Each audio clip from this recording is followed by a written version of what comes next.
أعوذ بالله من الشيطان الرجيم. بسم الله الرحمن الرحيم.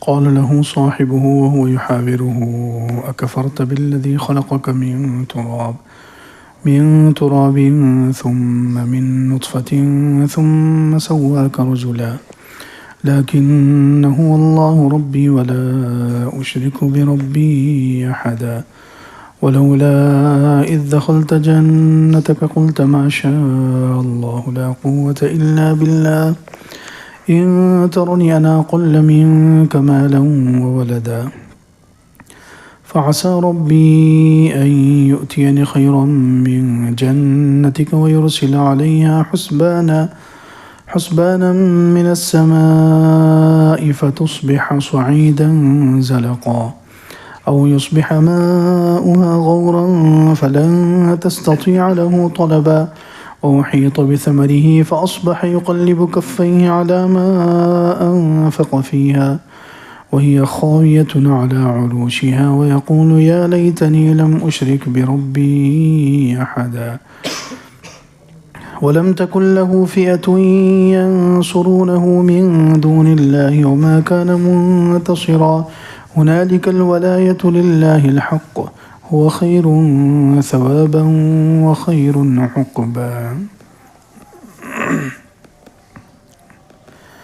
آج کا درس سورہ کہف کی آیت نمبر 37 سے شروع ہو رہا ہے. قصہ چل رہا ہے دو باغ والے ایک شخص کا جو کہ کافر اور مشرک تھا اور دوسرا اس کا دوست جو مومن اور موحد اور نیک آدمی تھا. پچھلے ہفتے بتایا گیا تھا کہ جو مالدار تھا دو باغ والا شخص اس نے مال کے نشے میں مالداری کے نشے میں آ کر ایک تو شرک کیا کہ اپنے مال کو اپنی عقل کا اپنی ذہانت کا اپنے ہنر کا نتیجہ سمجھا، مال کو اللہ تعالیٰ کی طرف سے نہیں سمجھا. تو ایک تو اس نے یہ شرک کیا، دوسرے تکبر کیا کہ اپنے مومن دوست کو نیچا دکھانے کے لیے کہنے لگا انا اکثر منک مالا و اعز نفرا، میں تجھ سے زیادہ مالدار ہوں اور زیادہ تعداد والا، یعنی بچے اور غلام وغیرہ میرے پاس زیادہ ہیں. تو ایک تو اس نے شرک کیا، دوسرے تکبر کیا، تیسرے اپنی ذات کو اور اپنی چیزوں کو اسباب کو لازوال سمجھنے لگا، ہمیشہ کے لیے سمجھنے لگا. مال کی وجہ سے کبھی کبھی آدمی کے اندر یہ چیز پیدا ہو جاتی ہے کہ وہ اپنی ذات کو اور اپنی نعمتوں کو، اپنے پاس کی چیزوں کو ہمیشہ کے لیے سمجھنا شروع کر دیتا ہے. چوتھے قیامت کا اس نے انکار کیا، وما اظن الساعة قائمہ، کہ قیامت قائم نہیں ہونے والی ہے. اور پانچویں وَلَئِن رُدِدتُّ إِلَىٰ رَبِّي لَأَجِدَنَّ خَيْرًا مِّنْهَا مُنْقَلَبًا، غلط اندازے لگانے لگا. مال کے نشے میں ایسا چور ہو گیا، مال کا نشہ ایسے اس کے دماغ پر سوار ہو گیا کہ اپنے پیمانے سے تولنے لگا اور غلط اندازے لگانے لگا. غلط اندازے لگا کر کہنے لگا کہ اگر میں اللہ کے پاس گیا بھی تو اللہ تعالیٰ مجھے یہاں سے بہتر چیز دے دے گا، دنیا میں جتنا اللہ تعالیٰ نے دیا ہے اس سے زیادہ اللہ رب العزت مجھے دے دے گا. اب اس کا دوست جو ہے وہ اس کو نصیحت کر رہا ہے، جو کہ مومن ہے، متقی پرہیزگار ہے، موحد ہے، نیک ہے، وہ اس کو نصیحت کر رہا ہے. یہاں ایک بات اور مفسرین کہتے ہیں کہ سورہ کہف میں 4 واقعے بیان ہوئے ہیں.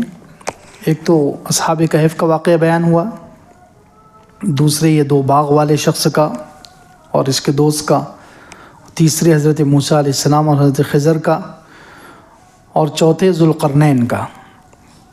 4 واقعے اس سورہ کہف میں بیان ہوئے. 4 میں سے 3 واقعوں میں ہم دیکھیں اصحاب کہف جو تھے وہ بھی اپنا دین اور ایمان بچانے کے لیے اپنے اسباب گھر بار کو چھوڑ کر نکلے، اپنا سب کچھ گھر بار، وطن، رشتہ دار، مال و اسباب سب کچھ چھوڑ کر وہ غار میں گئے تو وہ فتنے سے بچ گئے۔ اسی طرح حضرت موسیٰ علیہ السلام بھی علم سیکھنے کے لیے اللہ تعالیٰ نے ان کو حضرت خضر کے پاس بھیجا، وہ بھی مال اور اسباب اور اپنی ساری چیزوں کو چھوڑ کر نکلے، وہ بھی اپنے مقصد کو پہنچ گئے اور فتنے سے بچ گئے۔ اسی طرح ذوالقرنین بھی اپنی حکومت وغیرہ کو چھوڑ کر پوری دنیا کا انہوں نے چکر لگایا تو وہ بھی مقصد کو پہنچے اور فتنے سے بچ گئے۔ لیکن یہ واقعہ اس میں ایسا ہے کہ یہ اپنے مال اور اسباب کو ہی چپکا رہا تو یہ فتنے کا شکار ہو گئے اور اپنے مقصد کو نہیں پہنچ سکا۔ تو کبھی کبھی مقصد کو پانے کے لیے انسان کو سب کچھ چھوڑ کر، مال اور اسباب اور چیزوں کو چھوڑ کر نکلنا بھی پڑتا ہے، تو اس سے آدمی فتنوں سے بچ جاتا ہے۔ ایک بات۔ دوسری بات، اس کے دوست نے اس کو نصیحت کی ہے، مومن دوست نے کہا قال له صاحبہ وهو يحاورہ، اس کے دوست نے اس سے کہا جبکہ وہ اس سے محاورہ بات چیت کر رہا تھا، بحث کر رہا تھا، اکفرت بالذی خلقک، یہاں قرآن نے اس کے لیے دیکھیے صاحب کا لفظ استعمال کیا ہے کہ مومن اس کا صاحب، ساتھ اٹھنے بیٹھنے والا دوست ہے۔ اب ایسے مشرک کے ساتھ وہ کیوں رہتا ہے؟ ایک سوال پیدا ہوتا ہے کہ اس کا دوست تو مشرک ہے، اس کے دوست کے اندر تو اتنا بگاڑ ہے، اتنا تکبر ہے، اتنی خرابیاں اس کے اندر پیدا ہو گئی، پھر بھی یہ غریب مسلمان اس کا دوست، صاحب اس کے ساتھ رہتا ہے۔ تو مفسرین کہتے ہیں کہ اگر کوئی شخص اصلاح کے لیے کسی کے ساتھ رہے، اصلاح کے لیے اگر کوئی موحد، مومن، نیک، متقی، پرہیزگار کسی گنہگار کے ساتھ رہے اور اس کو یہ یقین ہو کہ میں اس کے اوپر مؤثر ہوں گا، متاثر نہیں ہوں گا، میں اپنا اثر اس پر چھوڑوں گا، اس کا اثر نہیں لوں گا، یہ جس کو یقین ہے تو اس کو اجازت ہے شریعت کی طرف سے کہ وہ اس کے ساتھ رہ سکتا ہے۔ لیکن جس کو معلوم ہے کہ میں اگر اس دوست کے ساتھ یا اس پارٹی، پوری دوستوں کی جماعت کے ساتھ رہوں گا تو میں مؤثر نہیں بلکہ متاثر ہو جاؤں گا، یعنی ان کا اثر قبول کر لوں گا اور خود بھی گمراہ ہو جاؤں گا، جس کو یہ لگے تو ایسے شخص کو پھر گنہگاروں کے ساتھ رہنا جائز نہیں ہے۔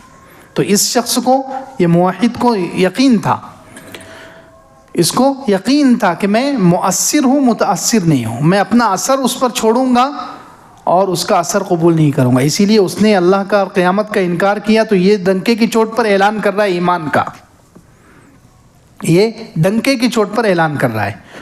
تو خیر، اس نے کہا قال له صاحبہ وهو يحاورہ، اس کے دوست نے، مومن نے کہا اکفرت بالذی خلقک من تراب، کہ کیا تو اس ذات کا انکار کر رہا ہے جس نے تجھے مٹی سے پیدا کیا، پھر نطفے سے، پھر تجھے کامل مرد بنا دیا۔ کیا پیاری بات کہی اس نے، سبحان اللہ۔ دیکھیے، موقع تو یہ تھا، اس نے کیونکہ مال، باغ اور جو اسباب اللہ تعالیٰ نے اس کے دیے تھے، اس کے نشے میں آ کر اس کے اندر تکبر پیدا ہوا اس کے دوست کے اندر، اور وہ شرک کرنے لگا۔ تو موقع تو اس کا تھا کہ وہ یہ کہتا کہ تجھے یہ باغ اور باغ کے اندر نہریں اور اس کے اندر انگور اور اس کے اندر کھجور اور اس کے سارے پھل، یہ سب اللہ نے دیے ہیں، تو اس اللہ کا کیوں انکار کر رہا ہے؟ ہونا تو یہ چاہیے، اس کو یہ کہنا چاہیے تھا، اس نے یہ نہیں کہا۔ سبحان اللہ، کتنا وہ دیکھیے اس کا ذہن کہاں تک پہنچا ہے۔ اللہ کی طرف بلانے والا جو داعی ہے وہ ایسا ہونا چاہیے، اس کا ذہن کتنا ڈیپ گیا، کتنا اندر تک اس کا ذہن گیا ہے۔ اس کو معلوم ہوا کہ اگر میں اس سے یہ کہوں گا کہ یہ تیرا باغ اور یہ ساری نعمتیں اللہ نے دی ہے، تو وہ سامنے سے جواب دے سکتا ہے کہ نہیں، میں نے تو یہ اپنی عقل سے کمایا ہے، میں نے اپنی محنت سے کمایا ہے، میں نے اپنے ہنر سے کمایا ہے، یہ اللہ نے کہاں دیا ہے، نعوذ باللہ۔ وہ سامنے والا یہ کہہ سکتا تھا، اس لیے اس نے ایسی بات کی ہے کہ وہ جواب ہی نہ دے سکے۔ اس نے ڈائریکٹ اس کی پیدائش کا تذکرہ کر دیا۔ کوئی کتنا بھی بڑا متکبر ہو، کتنا بھی بڑا مشرک ہو، وہ یہ نہیں کہتا کہ میں نے اپنے آپ کو پیدا کیا ہے۔ کتنا بھی بڑا کوئی مشرک ہو، کتنا بھی بڑا متکبر ہو، ٹھیک ہے، وہ دنیا کی جو نعمتیں ہیں اس کو کہے گا کہ میں نے اپنی محنت سے کمائی ہے، لیکن اپنی ذات کی پیدائش کے بارے میں کوئی یہ نہیں کہے گا کہ میں نے خود اپنے آپ کو بنایا ہے۔ اس لیے ڈائریکٹ اس نے اللہ کا تعارف کرانے کے لیے کیا بہترین مضمون چنا ہے، سبحان اللہ۔ اس نے کہا اکفرت بالذی خلقک من تراب، کیا تو انکار کر رہا ہے، کفر کر رہا ہے اس ذات کے ساتھ جس نے تجھے مٹی سے بنایا؟ اور دیکھیے اس کے تکبر کا توڑ بھی اس نے کتنا شاندار کیا ہے، سبحان اللہ۔ اس نے کہا تھا کہ میں تجھ سے زیادہ مالدار ہوں، میں تجھ سے زیادہ تعداد والا ہوں، اسباب والا ہوں۔ تکبر، تو تکبر کے توڑ کے اندر اس نے الفاظ بھی جو چنے ہیں، مٹی قدموں کے نیچے روندی جاتی ہے، نطفہ جو ناپاک ہوتا ہے جس کو دھویا جاتا ہے، تو ایسے الفاظ اس نے چنے ہیں اور ایسے الفاظ کا انتخاب کیا ہے کہ انسان کا سارا تکبر مٹ جائے۔ تو کہا اکفرت بالذی خلقک من تراب، کیا تو اس ذات کے ساتھ کفر کر رہا ہے جس نے تجھے مٹی سے بنایا، ثم من نطفۃ، پھر نطفے سے بنایا، ثم سواک رجلا، پھر تجھے کامل مرد بنا دیا۔ 3 مرحلے، سبحان اللہ۔ یہاں بھی دیکھیے اس نے کیا شاندار اس نے الفاظ اور ہر چیز کس مناسبت سے چنے ہیں اس نے، سبحان اللہ۔ کیونکہ اس کے پاس جو ہے، اس کا جو دوست ہے مشرک، اس کے پاس کھیت ہے، اس کے پاس باغات ہیں۔ کھیت عام طور پر 3 چیزوں سے تیار ہوتا ہے۔ کتنی چیزوں سے؟ 3 مرحلے ہوتے ہیں کھیت میں۔ سب سے پہلے زمین میں دانہ ڈالا جاتا ہے، سب سے پہلے بیج زمین میں ڈالا جاتا ہے، پھر دوسرے نمبر پر اس کو پانی کی ضرورت ہوتی ہے، پھر تیسرے نمبر پر پھر وہ درخت تیار ہوتا ہے۔ 3 مرحلے ہوتے ہیں کھیت میں درخت کے آنے میں۔ تو انسان کی پیدائش کے بھی اس نے صرف 3 مرحلے بیان کیے ہیں، سبحان اللہ۔ انسان کی پیدائش کے بھی 3 مرحلے، پہلے مٹی، پھر نطفہ، پھر کامل مرد۔ اس کی مناسبت سے وہ دعوت دے رہا ہے، وہ جس لیول کا ہے، جس فیلڈ کا ہے، اس کے حساب سے الفاظ کا بھی چناؤ کر رہا ہے۔ کہا خلقک من تراب، اس ذات کے ساتھ تو کفر کر رہا ہے، خلقک من تراب، جس نے تجھے مٹی سے بنایا، ثم من نطفۃ، پھر نطفے سے، یعنی یا تو آدم علیہ السلام کو مٹی سے بنایا اور پھر بعد کی ساری نسل کو نطفے سے بنایا، یا یہ بھی کچھ مفسرین کہتے ہیں کہ انسان کے جو ماں باپ ہیں وہ جو غذائیں کھاتے ہیں وہ سب مٹی سے ہوتی ہیں۔ وہ جو غذائیں کھاتے ہیں، اناج جو کھاتے ہیں، اناج کہاں سے آتا ہے؟ مٹی سے آتا ہے۔ پھر وہ اناج کے نتیجے میں نطفہ بنتا ہے، پھر اس سے انسان تیار ہوتا ہے۔ تو خلقک من تراب، تجھے مٹی سے بنایا، یعنی تیرے ماں باپ نے مٹی سے نکلنے والی غذائیں کھائی، اس کی وجہ سے نطفہ تیار ہوا، اور پھر اس نطفے سے اللہ نے تجھے کامل مرد بنایا۔ خلقک من تراب، تجھے مٹی سے بنایا، ثم من نطفہ، پھر نطفے سے بنایا، ثم سواک رجلا، پھر تجھے کامل مرد بنا دیا۔ کتنی عجیب بات ہے کہ انسان اپنی ابتدا کو دیکھے، انتہا کو دیکھے، تو اس کے اندر تکبر پیدا نہیں ہو سکتا۔ مٹی ہے، نطفہ ہے۔ یہ جو جوانی میں انسان تکبر کر رہا ہے، یہ انسان جوانی میں تکبر کر رہا ہے، تو جوانی تک پہنچایا کس نے؟ ابتدا تو دیکھو اور انتہا دیکھو، درمیان کو دیکھ رہا ہے انسان، آگے پیچھے کی زندگی کو بھول گیا، ابتدا کو بھول جاتا ہے، انتہا کو بھول جاتا ہے، صرف موجودہ حالت کو دیکھ کر تکبر کرنے لگتا ہے۔ تو کہا خلقک من تراب، اس نے تجھے مٹی سے بنایا، ثم من نطفۃ، پھر نطفے سے، ثم سواک رجلا، پھر تجھے کامل مرد بنا دیا۔ لیکن هو اللہ ربی ولا اشرک بربی احدا، لیکن میرا تو رب اللہ ہے۔ لیکن میں، هو اللہ ربی، وہ اللہ میرا رب ہے۔ دیکھیے ڈنکے کی چوٹ پر وہ اعلان کر رہا ہے، اس سے متاثر نہیں ہوا، اپنے دوست سے، اس کے عقیدے سے متاثر نہیں ہوا، وہ کفر کر رہا ہے، وہ شرک کر رہا ہے، اور یہ اس کے مقابلے میں مومن کھلم کھلا ایمان کا اعلان کر رہا ہے، کھلم کھلا ایمان کا اعلان کر رہا ہے۔ لیکن هو اللہ ربی، لیکن وہ اللہ میرا رب ہے۔ ولا اشرک بربی احدا، اور میں اپنے رب کے ساتھ کسی کو شریک نہیں کرتا۔ دیکھیے اس نے فخر کیا تھا مال پر، اس نے فخر کیا تھا انا اکثر منک مالا واعز نفرا، کہ میں تجھ سے زیادہ مال والا ہوں اور زیادہ تعداد والا ہوں، زیادہ غلام، نوکر، چاکر اور زیادہ بچے ہیں میرے گھر میں، زیادہ افراد ہے، اس پر اس کو فخر تھا۔ اور اس مومن کو کس پر فخر ہے؟ اپنے اعتقاد پر فخر ہے، اپنے ایمان پر فخر ہے۔ ہر مسلمان کو فخر اس پر ہونا چاہیے، ہمیں دنیاوی اسباب پر نہیں۔ ہمارا فخر ہمارا ایمان ہے، ہمارا فخر ہمارا دین ہے، ہمارا فخر ہمارے اعمال ہیں، ہمارے عقیدے ہیں، ہمارا فخر ہماری حضور سے نسبت ہے. یہ ہمارے فخر کی چیزیں ہمارے لیے یہ ہے. یہ کہہ رہا ہے لیکنہ اللہ ربی، لیکن وہ اللہ میرا رب ہے.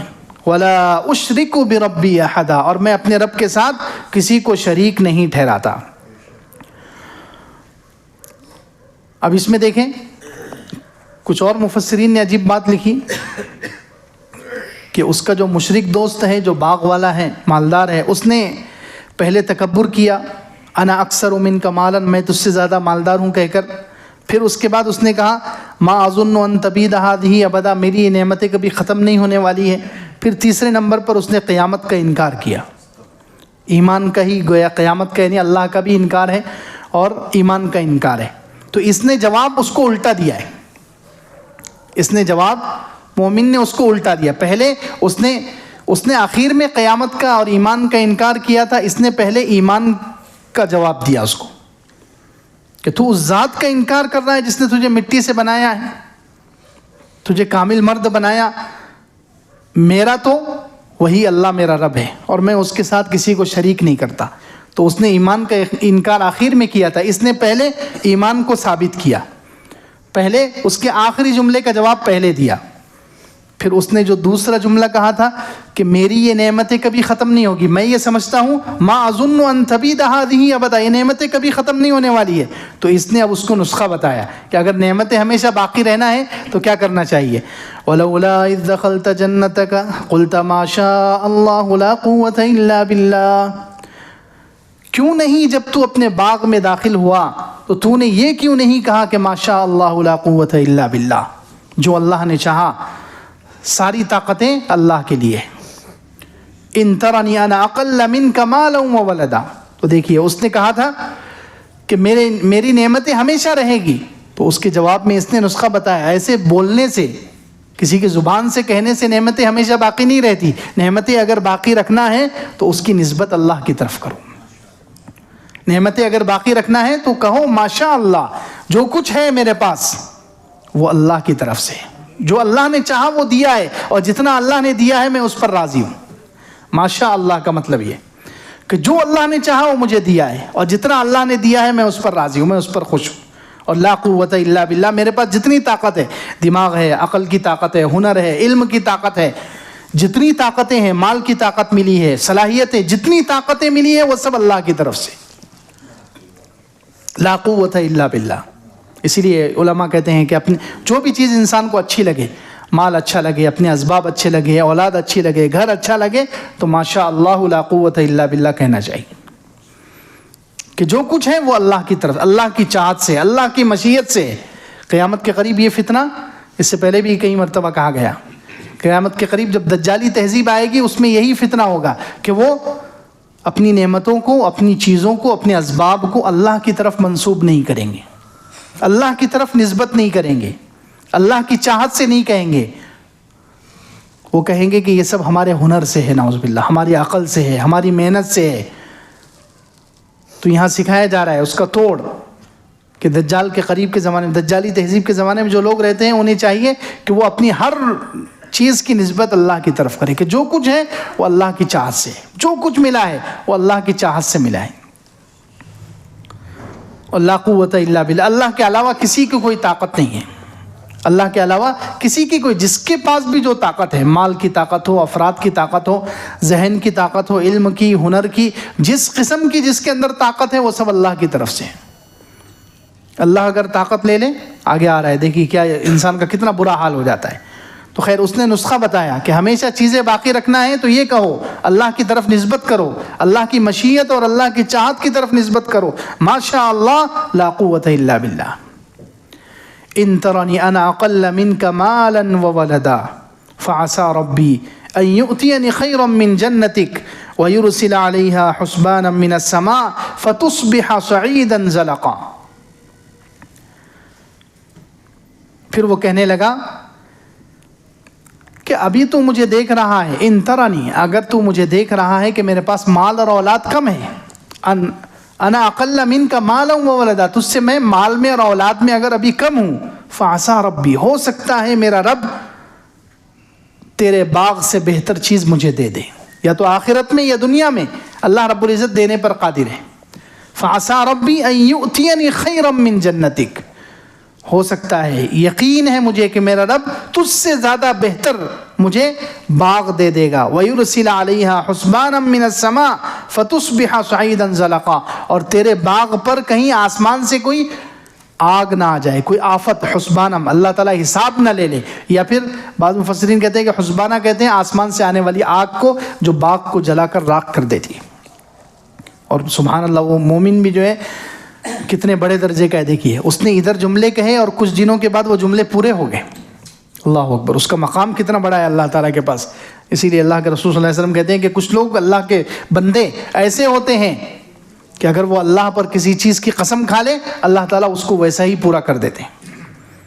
رب اشعث اغبر ذی تمرین، بہت سے گرد و غبال والے، بال بکھرے ہوئے، کپڑے گرد آلود، مٹی ان کے کپڑوں پر لگی ہوئی، دو پرانی چادروں والے، لیکن اللہ کے پاس ان کا مقام ایسا ہوتا ہے لو اقسم علی اللہ لابرہ، اگر اللہ پر وہ کسی چیز کی قسم کھا کر کہہ دے، یعنی مستقبل کے بارے میں کہ اللہ کی قسم ایسا ہوگا تو اللہ تعالیٰ ویسا ہی کر دے۔ ایسے لوگ ہمیشہ رہیں گے، یہ صحیح حدیث ہے۔ تو یہ بھی دیکھیے، یہ صرف ابھی تو اس کو نصیحت کرتے ہوئے کہہ رہا ہے کہ ہو سکتا ہے تیرے باغ سے زیادہ بہتر چیز اللہ مجھے دے دے۔ وَيُرْسِلَ عَلَيْهَا حُسْبَانًا مِّنَ السَّمَاءِ، اور تیرے باغ پر آسمان سے کوئی آفت آ جائے، کوئی آگ آ کر جلا دے، فَتُصْبِحَ صَعِيدًا زَلَقًا، اور تیرا باغ بالکل چٹیل میدان اور زلق ایسا ہو جائے کہ چلنے پھرنے کے بھی قابل نہ رہے، یعنی اگانا تو دور کی بات، آسمانی آفت کی وجہ سے اور اس آگ کی وجہ سے زمین ایسی اونچ نیچ ہو جائے کہ انسان وہاں پر چل بھی نہ سکے۔ او یصبح ماؤها غورا فلن تستطيع له طلبا، یا اس باغ کا پانی اندر چلا جائے اور تو اس کو نکال نہ سکے۔ باغ کے اندر پہلے گزر چکا ہے کہ اللہ تعالیٰ نے فرمایا تھا وَفَجَّرْنَا خِلَالَهُمَا نَهَرًا، اس کے باغ کے بیچ میں ہم نے نہریں جاری کی، کئی نہریں تھی اس کے باغ میں۔ تو وہ شخص اس کو نصیحت کرتے ہوئے کہہ رہا ہے یہ پانی جو نہر کا نکل رہا ہے باغ کے اندر، جو وافر اور زیادہ مقدار میں جو پانی ہے، یہ اللہ کی نعمت ہے، اگر اللہ چاہے تو وہ پانی کو اندر بالکل زمین کی گہرائی میں ڈال دے جہاں تک تیری رسائی نہ ہو سکے، تو پھر تیرے باغ کا کیا حال ہوگا۔ باغ تو سارا پانی پر ٹکا ہوتا ہے، کھیتی تو ساری پانی پر ٹکی ہوتی ہے، پانی جتنا اچھا ہوگا، جتنا زیادہ ہوگا، کھیتی اتنی اچھی آتی ہے۔ او یصبح ماؤها غورا، یا اس کا پانی بالکل تہ میں چلا جائے، فلن تستطيع له طلبا، اور تو اس پانی کو پھر تلاش نہ کر سکے۔ یہ اس نے پہلے سے پیشین گوئی کر دی کہ ایسا ہو سکتا ہے۔ اور اللہ تعالیٰ نے سورہ ملک میں بھی کہا قل ارأيتم ان اصبح ماؤكم غورا فمن يأتيكم بماء معين، آپ ان سے پوچھئے، ان کافروں سے، کہ اگر اللہ رب العزت پانی کو بالکل نیچے کر دے، زمین کی تہ میں ڈال دے، فَمَن يَأْتِيكُم بِمَاءٍ، تو تمہارے پاس میٹھے پانی کا چشمہ کون لے کر آئے گا، تمہیں میٹھا پانی کون پلائے گا، کون تم تک میٹھا پانی پہنچائے گا۔ یہ اللہ کی نعمت ہے، یہ کہ زمین کے اندر اللہ تعالیٰ نے ایسی رگیں رکھی ہے اور زمین کے اندر پانی چلتا ہے، انسان جب چاہے کنواں کھود سکتا ہے، بورویل لگا سکتا ہے، پانی زمین کھود کر کبھی بھی انسان نکال رہا ہے، یہ اللہ کی نعمت ہے۔ اگر اللہ پانی زمین میں سے ختم کر دے تو انسان کیا کرے گا؟ تو اس نے وہی کہا او یصبح ماؤها غورا، یا اس کا پانی بالکل تہ میں چلا جائے، فلن تستطيع له طلبا، اور تو اس کو تلاش نہ کر سکے۔ اب ہوا کیا؟ وَأُحِيطَ بِثَمَرِهِ فَأَصْبَحَ يُقَلِّبُ كَفَّيْهِ، اس کے پھل کو گھیر لیا گیا۔ کچھ دن گزر گئے، اس نے اتنی پیاری نصیحتیں کی، اپنے دوست کو سمجھایا، لیکن اس کے کچھ سمجھ میں نہیں آیا۔ جو باغ والا تھا، مشرک تھا، متکبر تھا، اس کو سمجھ میں نہیں آیا۔ اس نے اتنے پیارے انداز سے، اتنی نرمی سے، اتنے اچھے سے اس کو سمجھایا، لیکن اس کو کچھ سمجھ میں نہیں آیا۔ وہ اپنی ہٹ دھرمی پر جمع رہا، وہ اپنے شرک پر جمع رہا، وہ اپنے تکبر پر جمع رہا، وہ اپنی چیزوں کو اپنا ہی کمال سمجھتا رہا۔ تو پھر اللہ رب العزت دیکھیے اچانک پکڑتے ہیں، وَأُحِيطَ بِثَمَرِهِ، اس کے پھل کو، یعنی پورے باغ اور باغ کا جتنا نتیجہ اور باغ سے جتنا کچھ فائدے حاصل ہو رہے تھے، سب کو اللہ نے گھیر لیا۔ وَأُحِيطَ بِثَمَرِهِ فَأَصْبَحَ يُقَلِّبُ كَفَّيْهِ، اللہ رب العزت کی پکڑ، انسان بہت کمزور ہے، اللہ رب العزت اچانک کوئی حکم بھیجتے ہیں اور انسان دیکھتا ہی دیکھتا رہ جاتا ہے کتنی مرتبہ دنیا میں ہو چکا ہے. انسان دیکھتا ہی رہ جاتا ہے. دماغ میں اللہ تعالیٰ کچھ ایک آدھ نس انسان کی ڈیمیج ہو جاتی ہے اور پوری سوچنے سمجھنے کی صلاحیت ختم ہو جاتی ہے. برین اس کو کینسر ہو جاتا ہے, دماغ کا کینسر ہو جاتا ہے, جسم میں فالج پڑ جاتا ہے. انسان کا ہٹا کٹا جسم, طاقتور جسم, جسے کل تک وہ اپنا بہت بڑا کمال سمجھ رہا تھا اور اپنے آپ کو بہت طاقتور سمجھتا تھا, اب وہ ہاتھ پیر ہلانے کے بھی قابل نہیں رہتا. اللہ رب العزت جب بھیجتے ہیں, اسی لیے اللہ کے رسول صلی اللہ علیہ وسلم مسلم شریف میں دعا مانگتے تھے, اللہم انی اعوذ بک من زوال نعمتک وتحول عافیتک وفجأۃ نقمتک وجمیع سخطک. بہت پیاری دعا ہے. اے اللہ میں تیری پناہ چاہتا ہوں نعمت کے چھن جانے سے. اللہم انی اعوذ بک من زوال نعمتک وتحول عافیتک, اور عافیت کے چلے جانے سے, عافیت کے پھر جانے سے. عافیت ہے تو ہمارے پاس ساری نعمتیں ٹکی ہوئی ہے. عافیت گئی تو انسان منٹوں میں کنگال ہو جاتا ہے, منٹوں میں صحت ختم ہو جاتی ہے اور بستر کو پکڑ لیتا ہے, بڑے سے بڑے امراض کا شکار ہو جاتا ہے, پریشانیوں اور مصیبتوں کا شکار ہو جاتا ہے. عافیت ہے اس لیے سارے کام چل رہے ہیں, ساری نعمتیں ہیں. عافیت ختم ہوئی کہ انسان مصیبتوں کے منہ میں گیا. تحول عافیتک, اللہ میں تیری پناہ چاہتا ہوں عافیت کے پھر جانے سے. وفجأۃ نقمتک, اچانک کی ناراضگی سے. وجمیع سخطک, ہر قسم کی اللہ تیری ناراضگی سے میں تیری پناہ چاہتا ہوں. تو دیکھیے اللہ تعالیٰ ناراض ہوئے اور اللہ تعالیٰ نے آفت بھیجی. وَأُحِيطَ بِثَمَرِهِ فَأَصْبَحَ يُقَلِّبُ كَفَّيْهِ عَلَى مَا أَنفَقَ فِيهَا. اب وہ اپنے ہتھیلیاں الٹنے پلٹنے لگا اس پر جو اس نے اس باغ میں خرچ کیا تھا. اتنا پیسہ لگا کر اتنی ساری چیزیں اس نے اس میں انویسٹ کی, اور پھر باغ وہی خاویۃ علی عروشها, پورا باغ زمین کے بل پڑا ہوا ہے. انگور کی بیل اور کھجور کے درخت سب جل گئے اور جڑ سے ختم ہو گئے. یعنی یہ نہیں کہ اس مرتبہ جو پھل تھا وہ ختم ہوا, آئندہ بھی پھل نہ آنے کے چانس. آئندہ یہ ہو گیا کہ اب اس باغ سے کبھی پھل آ ہی نہیں سکتا. اللہ تعالیٰ نے ایسی آفت بھیج دی, جڑ سے ہی ختم کر دیا اس کو. یعنی بعض مرتبہ یہ ہوتا ہے کہ صرف کھجور کے جو پھل لگے ہوئے تھے, کھجور کے درختوں پر جو کھجور تھے, وہ اتنی مرتبہ اس سال کے لیے جل گئے, آئندہ سال وہ آ سکتے ہیں, لیکن ایسی آفت آئی کہ وہ کھجور دوبارہ پھل دے ہی نہیں سکتا. وہ انگور ایسے گرے کہ دوبارہ وہ پھل دے ہی نہیں سکتے. پورا جو کچھ اس نے لگایا تھا سب ختم ہو گیا. وہی خاویۃ علی عروشها, اپنے چھپروں کے بر وہ پورا اس کا باغ پڑا ہوا تھا. وَيَقُولُ يَا لَيْتَنِي لَمْ أُشْرِكْ بِرَبِّي أَحَدًا, اور وہ کہہ رہا تھا کہ ہائے کاش میں اپنے رب کے ساتھ شرک نہ کرتا. اب اللہ کو پہچانا, اس کو کہتے ہیں یہ مجبوری میں ماننا. ایک ہے جاگنے کی دو قسمیں ہیں, جاگنے کی دو قسمیں ہیں. ایک ہے مجبوری کا جاگنا اور ایک ہے اپنے اختیار سے جاگنا. ایک ہے مجبوری میں توبہ اور ایک ہے اختیار سے توبہ. تو جو اپنے اختیار سے توبہ کر لے, حالات سارے صحیح ہیں, حالات سب اچھے ہیں, پھر بھی وہ اس نے توبہ کر لیا کہ نہیں مجھے اللہ کو ناراض نہیں کرنا چاہیے, مجھے اللہ کی نافرمانی نہیں کرنی چاہیے, مجھے گناہ نہیں کرنا چاہیے, کبھی بھی پکڑ آ سکتی ہے. یہ اللہ کو پسند ہے, یہ اللہ تعالیٰ چاہتے ہیں کہ انسان اپنے اختیار سے توبہ کر لے. جب تک اختیار ہے, کوئی آفت نہیں آئی, کوئی عذاب نہیں آیا, پھر بھی وہ اپنے اختیار سے توبہ کر لے. یہ ہے اپنے اختیار سے توبہ, اپنے اختیار سے جاگ جانا, یہ پسند ہے اللہ تعالیٰ کو. لیکن آفت دیکھ کر, عذاب دیکھنے کے بعد پھر جاگ رہا ہے, یہ اللہ کو پسند نہیں. اب اس نے عذاب دیکھا, سب کچھ جل کر خاک ہو گیا, کچھ بچا نہیں, اب کہہ رہا ہے یا لیتنی لم اشرک بربی احدا, اے کاش کہ میں اپنے رب کے ساتھ کسی کو شریک نہ کرتا. وَلَمْ تَكُنْ لَهُ فِئَةٌ يَنْصُرُونَهُ مِنْ دُونِ اللَّهِ وَمَا كَانَ مُنْتَصِرًا, کوئی جماعت نہیں تھی جو اس کو اللہ سے بچا سکتی, جو اس کی مدد کر سکتی اللہ کے خلاف. وَمَا كَانَ مُنْتَصِرًا, اور وہ خود بھی اللہ سے بدلہ نہیں لے سکتا تھا. اللہ سے کون بدلہ لے سکتا ہے؟ جب آفت ہے, پہلے تو بہت کہہ رہا تھا نا میرے پاس مال بہت ہے اور بچے بہت ہیں میرے, یعنی کوئی آفت آئے گی بچے مجھے سنبھال لیں گے. انسان سوچتا ہے میرے پاس بہت بڑا خاندان ہے, بہت زیادہ بچے ہیں, بہت زیادہ چاہنے والے ہیں, بچا لیں گے. لیکن جب اللہ کی پکڑ آتی ہے تو سب دھرے رہے, کوئی مدد کو نہیں آتا. وَلَمْ تَكُنْ لَهُ فِئَةٌ يَنْصُرُونَهُ مِنْ دُونِ اللَّهِ, کوئی جماعت نہیں تھی جو اس کی مدد کرتی اللہ کے مقابلے میں. وَمَا كَانَ مُنْتَصِرًا, اور وہ بھی اللہ سے بدلہ نہیں لے سکتا تھا. اللہ سے کون بدلہ لے سکتا ہے؟ اللہ تعالیٰ کسی پر کوئی پکڑ بھیج دے, انسان کتنا بھی طاقتور کچھ بھی نہیں کر سکتا. اللہ رب العزت کے مقابلے میں کسی کی چلتی ہی نہیں ہے.